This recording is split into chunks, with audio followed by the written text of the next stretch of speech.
So there are many times in my short films that I've had 3 or more actors saying that they're gonna show up for an epic action scene.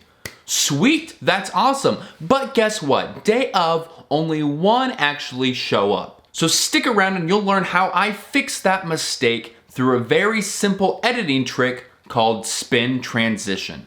There's also some other uses for this transition, which we'll dive into just a little bit later in this tutorial. So we are going to take a look at my opening scene from my latest film, Mario and Luigi Final Castle. So for this opening scene, we actually hoped we'd have 3 or more people for Mario to fight off. But that's not what happened. Only 1 person, our friend Steven, actually showed up. But we still wanted to make this action scene the way we had envisioned it. Because if you're like me, and you planned this scene for weeks, plus it's 30 degrees outside, and you're on set, well, you're gonna film it anyway. So I've actually used this technique a lot, which I'll show right here, for films called One Actor, where my twin brother Richard plays multiple actors in a film to make it look like there's a bunch of people, but really it's only him. So how did we pull this off for this film? It's actually really easy. There's nothing advanced for what we did for this scene.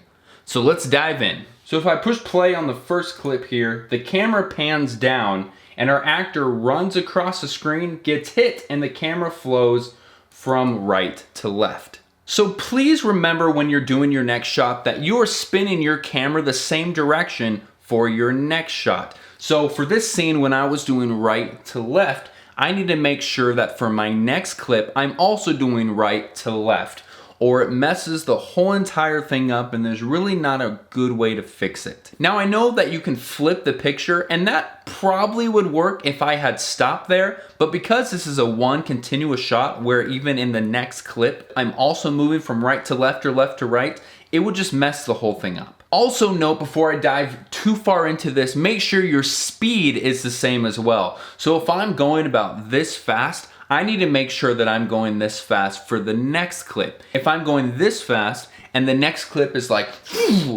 it's not gonna blend well. It's gonna look terrible. So please make sure you go the same direction and make sure you go the same speed. So let's drop our first clip onto the timeline here and let's go over to our next clip. Now I know that I messed this clip up a couple times, so I'm gonna go to the right spot. So I've positioned where I want to go, and as you see right here, I'm going from right to left again.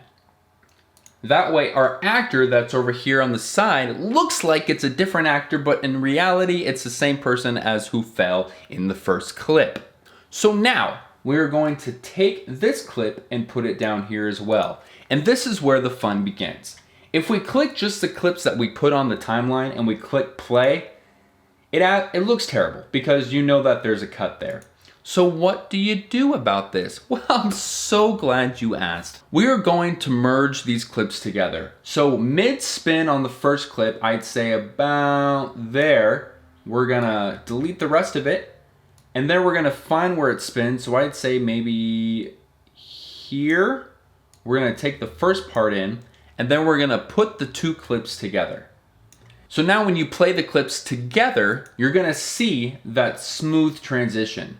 Now you can also add a fade effect. So if I go to effects and I go to the video transitions and to dissolve, I can add a crossfade and you can put that in there. I would say maybe double click and shorten it a little bit.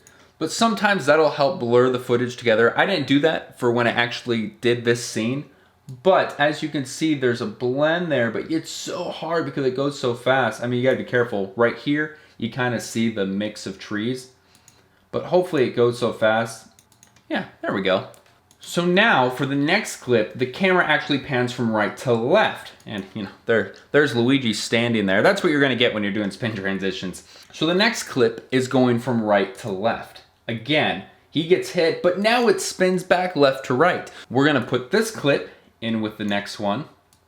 We're gonna do the same thing. We're gonna find where that mid turn is, say about here. And we're gonna find that mid turn here.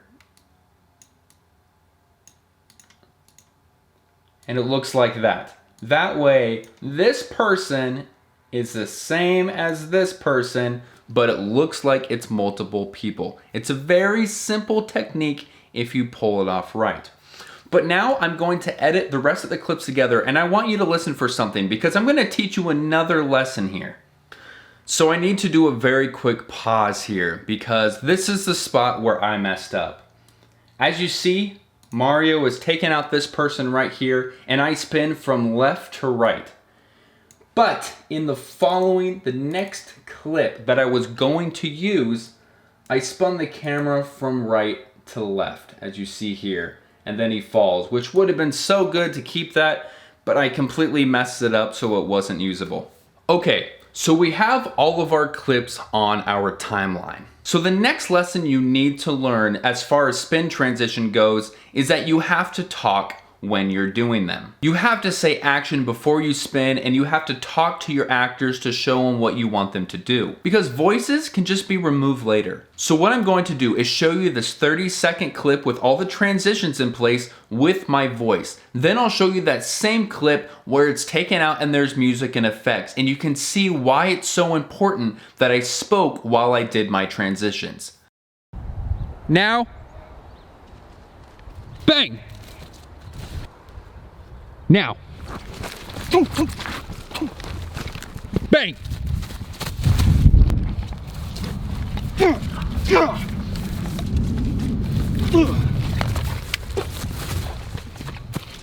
Bang! Bang! Bang! Now, go ahead.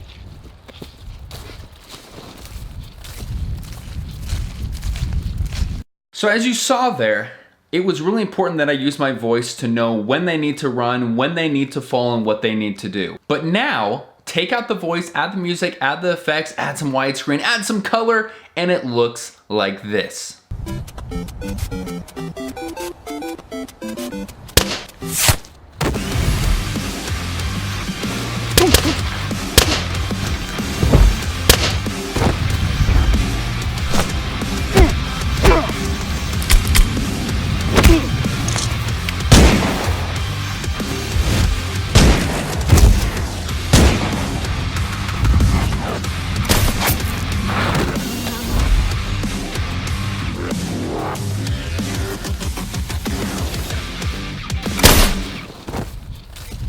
Is that not epic or what?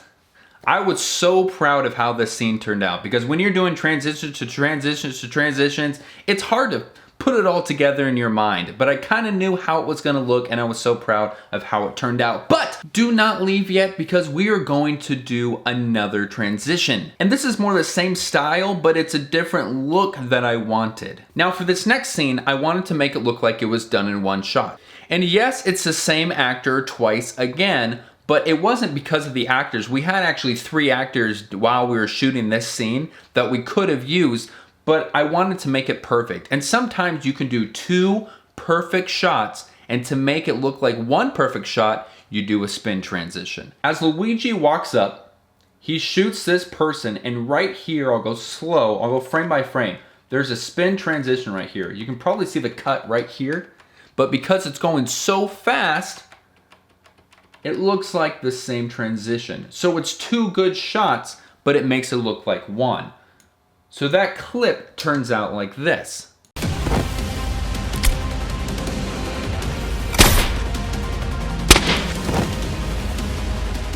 We are gathered here. Now there are many types of transitions to pull off the effects that I've done, but I really wanted to keep this first editing trick simple. The next editing trick I will release will focus on split screening, and that's also another way you can edit when 1 or 2 actors show up but you make it look like there's 20 of them.